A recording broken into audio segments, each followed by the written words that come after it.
দীর্ঘ প্রায় ৩৫০ বছর ধরে মানিকচকের মথুরাপুর অঞ্চলে এই রক্ষাকারী পুজো একই মতো হয়ে আসছে। পুজোর সূচনা প্রসঙ্গে জানা যায়, প্রায় ৩৫০ বছর আগে গোটা মানিকচক জুড়ে কলেরা রোগের মহামারী দেখা দিয়েছিল। বহু মানুষ একের পর এক প্রাণ হারিয়েছেন। রোগ প্রতিরোধের পথ খুঁজে পাচ্ছিলেন না মানিকচকবাসী। সেই সময় মথুরাপুর অঞ্চলের সরকার পাড়ায় এক অজ্ঞাত সাধু বাবা বটতলায় ধ্যান করতেন।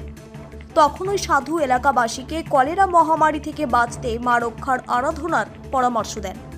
তারপর থেকে মথুরাপুরবাসী যৌথ হয়ে মা রক্ষাকালীর পুজো আরম্ভ করেন। এলাকাবাসীর বিশ্বাস, এই পুজো শুরুর পর থেকেই আর এলাকায় কলেরার দেখা পাওয়া যায়নি। সেই থেকেই শুরু পুজো, যা এখনো একই মতো হয়ে আসছে। মঙ্গলবার আনন্দে মাতবে গোটা মানিকচকবাসী। পুজো পরিচালন কমিটি আলোচনার মধ্য দিয়ে প্রতি বছর শীতের শুরুতেই কৃষ্ণপক্ষে মায়ের পুজোর আয়োজন করা হয়। বর্তমানে মায়ের স্থাপিত বিশাল মন্দির রয়েছে। তবে এই পুজোয় মায়ের কিছু বিশেষ নিয়ম নীতি রয়েছে। মায়ের প্রতিমার উচ্চতা ৩ ফুট। পুজোর দিন সকালে সূর্যোদয়ের পর মায়ের প্রতিমা বানানোর কাজ শুরু হয় এবং সূর্যাস্তের আগে বানানো শেষ করা হয়। কাঁচা অবস্থাতেই মায়ের পুজো হয়।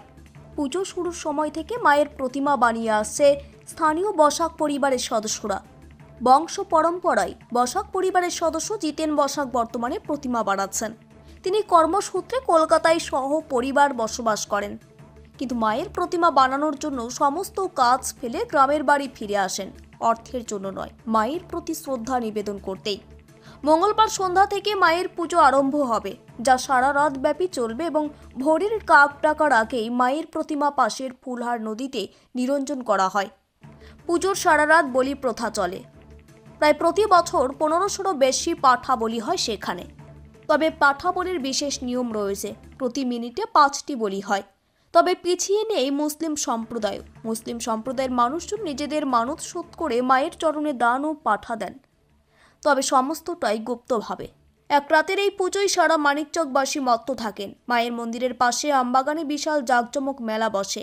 মায়ের দর্শনে প্রায় ২ লক্ষাধিক মানুষ এক রাতে জমায়েত হয় মন্দির চত্বরে। পুজো কমিটির মতে পুলিশ প্রশাসন সাহায্যের হাত বাড়িয়ে দেয় এই পুজোয়, তাই শান্তিপূর্ণভাবেই পরিচালনা করতে অনেকটা সুবিধা হয় তাদের। আমাদের মানিকচকের মথুরাপুরে মা রক্ষাকালীর পুজো, এই পুজো প্রায় ৩৫০ বছর মায়ের পুজো। এই পুজো শুধু মানিকচকবাসী নয়, আমাদের জেলার বিভিন্ন প্রান্ত থেকে, জেলা বলাটাও ভুল হবে, আমাদের পশ্চিমবঙ্গের বিভিন্ন জেলা থেকে আমাদের মায়ের ভক্তরা সেদিনে আসে এবং হাজার হাজার ভক্তের এখানে সমাগম ঘটে। প্রচুর পাঠা বলিও হয় এখানে এবং মায়ের ভক্ত বিভিন্ন প্রান্তে থেকে আজকের এই দিনটাই এসে উপস্থিত হয় এবং আজকে আমরা এসেছি মায়ের কাছে প্রার্থনা করতে। আমরা যাতে মায়ের আশীর্বাদ করতে প্রতি বছরই এখানে আসি, আজকেও এখানে এসে মায়ের আশীর্বাদ চাইলাম। যাতে আমাদের প্রশাসনিকভাবে সমস্ত রকম মানিকচক থানার প্রশাসন, জেলা প্রশাসন এখানে সুন্দরভাবে ব্যবস্থা করেছে। মালিকরা নিতে পারছে না, ভক্তরা যাতে সুস্থভাবে এসে মায়ের দর্শন করতে পারে এবং পুজো কমিটির যারা উদ্যোক্তা আছে তারাও সমস্ত রকম ব্যবস্থা করেছে যাতে কোনো ভক্তের যাতে কোনো রকম কোনো অসুবিধা না হয়। আমরাও রয়েছি যাতে বিভিন্ন প্রান্ত থেকে যে সমস্ত ভক্তরা এসেছে তারা যাতে সুস্থভাবে মায়ের দর্শন করতে পারে, তার জন্য আমরাও পরিষেবা দিচ্ছি। পুলিশ প্রশাসন, জেলা প্রশাসন সমস্ত রকম রয়েছে। সর্বপ্রথমে জানাবো জয় মা রক্ষাকালী কি জয়। এটা ঐতিহ্যবাহী একটা মা রক্ষাকালী পূজা পূজিত হয় প্রত্যেক বছরে অগ্রহায়ণ মাসের কৃষ্ণপক্ষের মঙ্গলবার। আজকে সেই পূজা অনুষ্ঠিত হচ্ছে খুব জাগ্রত মথুরাপুর কাহারপাড়ায়। ৩৫২ বছরের ঐতিহ্যবাহী এই মা রক্ষাকালী পূজা এবং এটা খুব জাগ্রত। দূর দূরান্ত ঝাড়খণ্ড, বিহার, কলকাতার বিভিন্ন হাজার জায়গা থেকে হাজার হাজার ভক্ত এখানে উপস্থিত হয় এবং প্রত্যেকের মনস্কামনা পূর্ণ করে খুব জাগ্রত।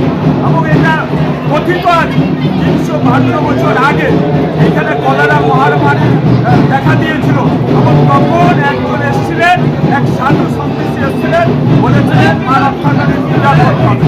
তবে থেকে আজও পর্যন্ত সেখানে মহামারী দূর হয়, মা রক্ষাকালীর পুজো হয়। এখানকার কমিটি নেপাল মহারাজ থেকে শুরু করে আরও যারা আছে এখানকার দায়িত্বশীল লোকেরা শান্তি শৃঙ্খলা বজায় রাখে, সুশৃঙ্খল পালন করে।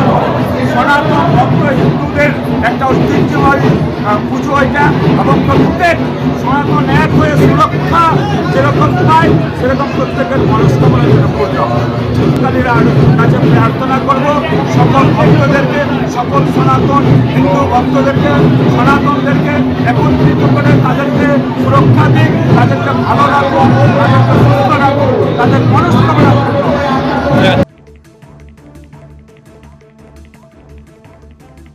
মালদা থেকে সীমান্তের কথার বিশেষ রিপোর্ট।